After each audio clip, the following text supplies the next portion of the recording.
with the funds of DFID, we are implementing a multi-sectorial response with different agencies.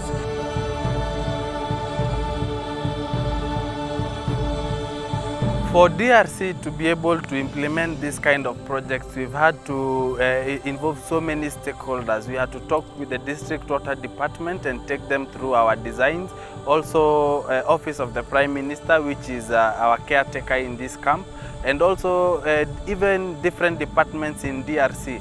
We had to sit down with our logistics team, long hours of discussion how to engage in this, and also just our top management who successfully managed to convince the donor that DRC has not only the capacity but also the willpower and the technical capacity to be able to supervise and successfully implement this kind of project.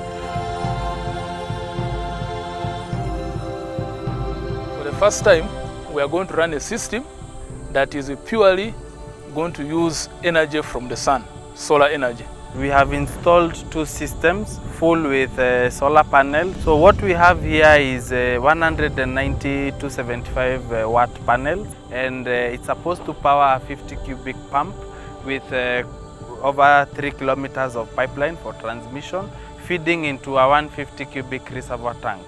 So that tank is supposed to spread the water in most of Zone 2 with about 22 tap stands, which are placed in different locations, including our office. So we have the same setup where we have the panels and the submersible pumps installed and the pumping station.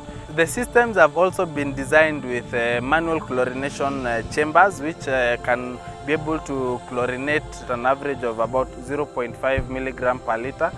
And then the borehole is also feeding an 80 cubic tank set up by our partner, who we are working with in collaboration to ensure that the whole of Zone 1 is having access to clean water. When you come to Imvepi, the terrain is very unfriendly. There was a lot of breakdown of machinery. Spacing between the tap stands to place the 190 solar panels. That was our biggest challenge during the process of implementing of the project.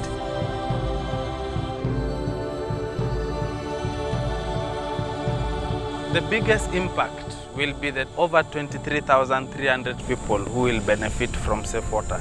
We are talking about a system that is providing 350,000 liters per day. This system is going to help us to reduce or do away completely with the problem of water tracking that is so costly that at times areas do not get water, some areas do get, vehicles that take water do break down. But this system, if it operates at maximum efficiency, we believe the problem of water will be solved in Imvepi refugee settlement.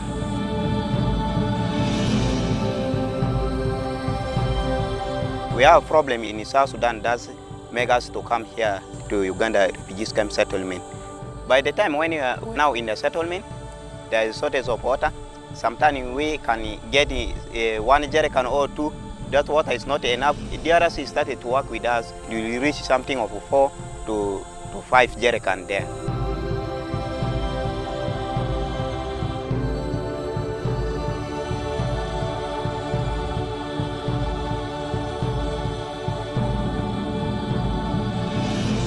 Moyo de anagi sokolto anagi rakab anagi kubu tubes.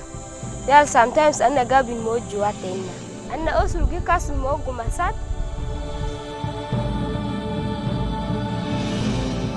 Shukran le munazamata DRC as anna kangi nadi tani asandija ad DRC sandija sadanna be kalanta moyo. The donors come and help us so that we get more water in our area.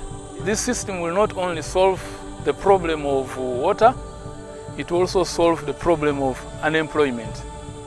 That is where the host community is going to benefit. We need to get people to help in the operation and maintenance of the system. The DRC has recruited pump mechanics and pump attendants that will help us to ensure that the system lives up to its design lifespan and it is sustainable.